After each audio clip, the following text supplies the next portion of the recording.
네, 마가복음 11장 12절부터 25절 말씀 함께 읽었습니다. 성전 정화 사건이 나오고요. 그 성전 정화 사건 앞뒤로 무화과 나무를 저주하신 사건이 나옵니다. 그러니까 무화과 나무를 앞뒤에 두고 그 중심에 성전 정화하는 사건이 등장하죠. 그러니까 무화과 나무 사건과 성전 정화 사건은 같은 의미의 사건이라고 볼 수가 있습니다. 예수님께서 단지 배가 고파서 열매를 찾으셨다가 열매 없으니까 그 무화과 나무를 말라 죽게 하는 것이 아니라 무화과 나무를 통해서 지금 예루살렘 성전의 모습, 유대인들의 그 신앙적인 영적 상태를 나타내고자 하심입니다. 그러니까 무화과 나무는 시청각 교제, 교보제죠. 열매가 없는 이 이스라엘의 영적 상태를 보여주시고 있는 것입니다. 예수님께서 성전에 들어가셨을 때 예수님께서 말씀하시는 것은 성전은 만민이 기도하는 집이다라고 말씀하시면서 기도가 없는 그들의 삶, 그러니까 성전의 핵심 기능, 성전이 존재하는 이유, 성전을 통해서 그 성전이 백성들을 통해서 강화하시고자 하는 것, 그것이 바로 기도라고 하는 것을 예수님께서 말씀하십니다. 기도라고 하는 것은 하나님과의 관계입니다. 기도는 주문이 아니죠. 기도는 하나님과의 관계, 아버지와의 관계입니다. 그러니까 성전이라고 하는 것은 성전에서 아버지와 그 자녀의 그 관계가 회복되는 것이고, 그 깨어진 관계가 회복됨으로써 그 모든 죄사함을 받고 다시 영적으로 회복되는 곳이 성전입니다. 근데 지금 이 성전은 이 유대인들 종교 지도자들의 금전적 이익을 가져다주는 시스템으로 변질이 되어 있습니다. 그래서 예수님께서는 무화과 나무를 저주하신 것처럼 이 열매 없는 아버지의 관계가 완전히 깨어지고 변질되어 있는 예루살렘 성전을 정화, 심판하십니다. 오늘 우리의 삶도 그렇죠. 우리가 교회를 열심히 다닌다고 해도, 종교적인 행위가 많다고 해도 기도하지 않는 삶, 그러니까 아버지와 관계가 깨어진 삶을 살아간다면 우리는 예루살렘 성전, 이 예수님께서 상을 뒤엎으시고 무화과 나무를 저주하시는 그런 영적인 상태일 수밖에 없다는 것을 우리가 기억해야 합니다. 그러면서 예수님께서 강조하시는 것이 두 가지예요. 기도와 용서입니다. 그래서 예수님께서 무화과 나무를 저주하셨고 성전에 들어가셔서 성전을 정화하시고, 그리고 다시 나올 때 제자들이 무화과 나무가 뿌리째 마른 것을 봅니다. 그래서 이 무화과 나무가 뿌리째 마른 것은 예루살렘 성전도 이와 같이 심판받을 것이다 라고 하는 것을 말씀하시는 거고요. 베드로가 묻습니다. 선생님, 저주하신 무화과 나무가 말라버렸습니다. 그러자 예수님께서 뭐라고 대답하시냐면 23절 보십시오. 내가 진실로 너에게 이르노니 누구든지 이 산더러 들리어 바다에 던지라 하며 그 말하는 것이 이루어질 줄 믿고 마음에 의심하지 아니하면 그대로 되리라, 그렇게 말씀하시면서 24절 그러므로 내가 너에게 말하노니 무엇이든지 기도하고 구하는 것은 받은 줄로 믿으라, 그리하면 너희에게 그대로 되리라, 그렇게 말씀하면서 기도에 대해서 말씀을 하십니다. 이 산더러 들리어 바다에 던지라라고 말합니다. 그러면 그대로 될 것이다. 이것은 과장법이죠. 하나님과 올바른 관계 안에 있으면 우리의 삶에 막힌 것들이 열려진다. 형통의 은혜가 일어난다. 그것을 말씀하십니다. 이것은 당시에 그 유대 사회에서 많이 쓰던 관용어법입니다. 그러니까 만약에 정말 어떤 능력 있는 사람, 보통 사람들이 해결하지 못하는 그런 문제를 해결해내고 일들을 척척 해 나가는 그런 사람을 관용적으로 산을 옮기는 사람이다, 그렇게 불렀어요. 그러니까 주님 안에 있으면 불가능한 것이 없다, 그런 말이에요. 하나님과의 바른 관계 안에 있고 올바른 기도를 드리는 사람은 그 기도의 능력을 경험할 것이고 하나님께서 주시는 능력으로 모든 문제를 해결해 나갈 것이다. 그래서 그 기도의 능력에 대해서 말씀하시는 것이고요. 그리고 이 기도가 막히지 않도록 25절 보시면 서서 기도할 때에 아무에게나 혐의가 있거든 용서라. 그리하여야 하늘에 계신 너희 아버지께서도 너희 허물을 사하여 주시리라 하시니라. 그렇게 말씀합니다. 그래서 이 기도가 막히지 않도록 용서하는 삶을 살아야 된다라고 말하는 것이죠. 그러니까 하나님의 백성, 하나님의 사람의 핵심적인 두 가지를 예수님께서 말씀하시는데 그것은 바로 기도와 용서에 대해서 말씀하고 있는 것입니다. 이것이 회복되지 않으면 껍데기라는 거예요. 그러니까 기도하는 이유가 뭡니까? 기도하는 이유는 바로 용서하기 위함이다.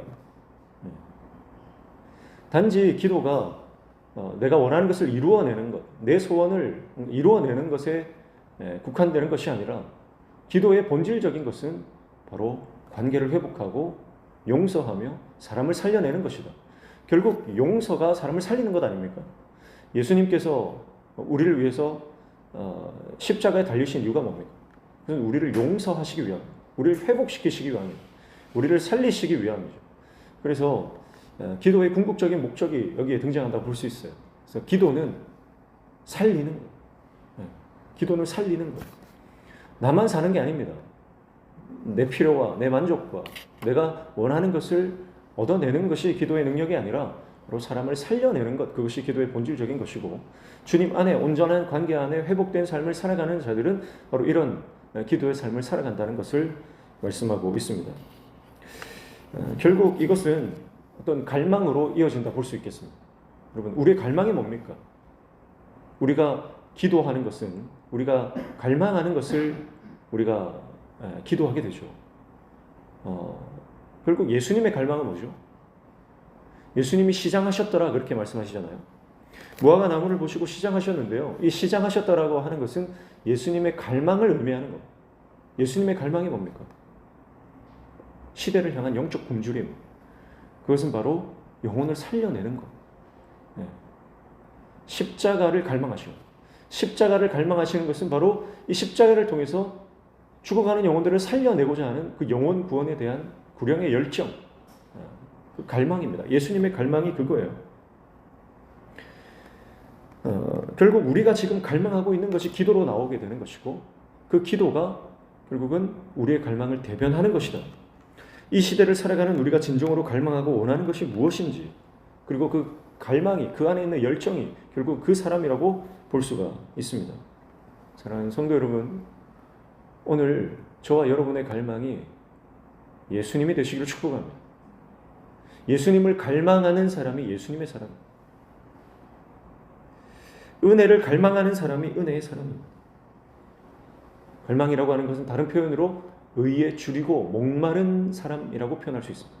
의에 줄이고 목마른 사람. 오늘 예수님이 단지 목이 마르고 단지 시장하신 것이 아닙니다. 이것은 영적인 것입니다. 의와 하나님 나라에 대한 갈망, 목마름입니다. 사랑하는 성도 여러분, 오늘 우리의 갈망이 십자가가 되기를 축복합니다. 예수님이 우리의 갈망이 되기를 축복합니다. 은혜가 우리의 갈망이 되기를 축복합니다. 여전히 돈을 갈망하고 건강을 갈망하고 이 세상적인 것을 갈망하고 음란한 것을 갈망하는 우리의 세속적인 모습들, 만몬의 영에 속한 우리의 삶의 영역들을 우리는 십자가로 못 박아야 할 줄 믿습니다. 그래서 우리가 섬기는 모든 것, 헌신하는 그 모든 것을 통해서 예수 그리스도가 드러나시기를 갈망하시기를 축복합니다. 내 삶을 통해 예수님이 드러나는 것을 갈망해야 합니다. 자기 이름이 드러나고 내가 높아지려고 하는 그 모든 육신에 속한 것을 버려야 합니다. 그래서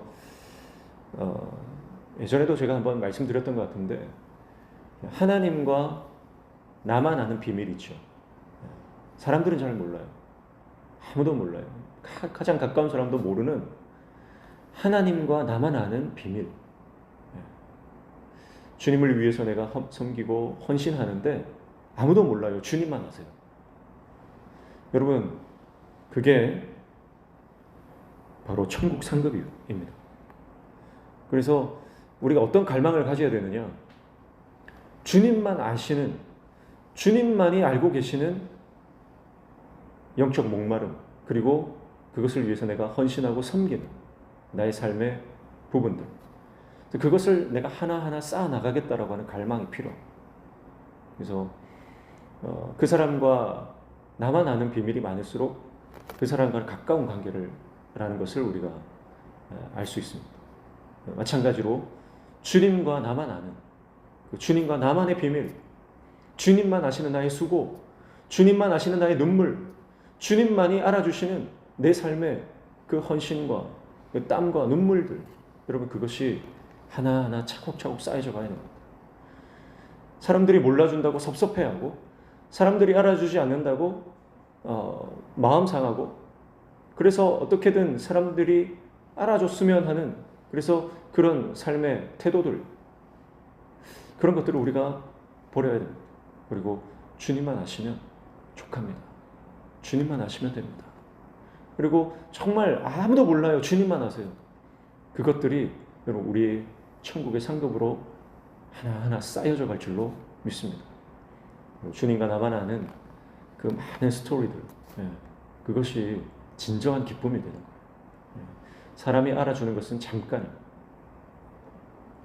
우리가 진정 갈망하는 것이 무엇입니까? 헛된 열망에 빠진 이스라엘처럼 하나님의 거룩한 성전마저도 자기의 만족을 채우기 위한 그런 프로그램 시스템으로 전락시켜버린 껍데기만 남은 결실 없는 종교적 행위는 있으나 열매 없는 형식주의에 빠진 유대 종교, 예수님께서는 그 유대 종교를 향해 심판을 고하십니다. 종말을 고하시는 것입니다. 사랑하는 성도 여러분, 오늘 저와 여러분 삶 가운데 하나님께서 기뻐하시는 열매들이 하나하나 맺혀져 가고 그 열매들로 우리 삶이 채워져 가시기를 축복합니다. 그래서 하나님께서 기뻐하시는 기도의 삶, 용서의 삶을 통해 우리 영이 회복되고 또 많은 사람들을 살려내는 하나님의 종 되시기를 주님의 이름으로 축복합니다. 기도하겠습니다. 하나님 아버지, 내 안의 갈망이 곧 내가 어떤 사람인지를 나타냅니다. 예수님은 영혼들을 향한 시대적 갈망, 굶주림이 있었습니다. 영적 허기짐으로 주님은 가득했습니다. 오늘 우리 안에도 예수님을 향한 열망과 은혜를 향한 굶주림, 주님을 향한 갈망으로 충만하게 하여 주셔서 우리의 삶에 하나님 기뻐하시는 열매들이 하나하나 맺혀져가는 결실하는 삶이 되게 도와 주시옵소서. 오늘도 주님 말씀 붙잡고 기도할 때 우리의 기도에 들어응답하여 주시며 우리 삶의 모든 막힌 문들이 열려지는 형통의 은혜를 허락하여 주시옵소서. 예수님의 이름으로 기도하옵나이다. 아멘.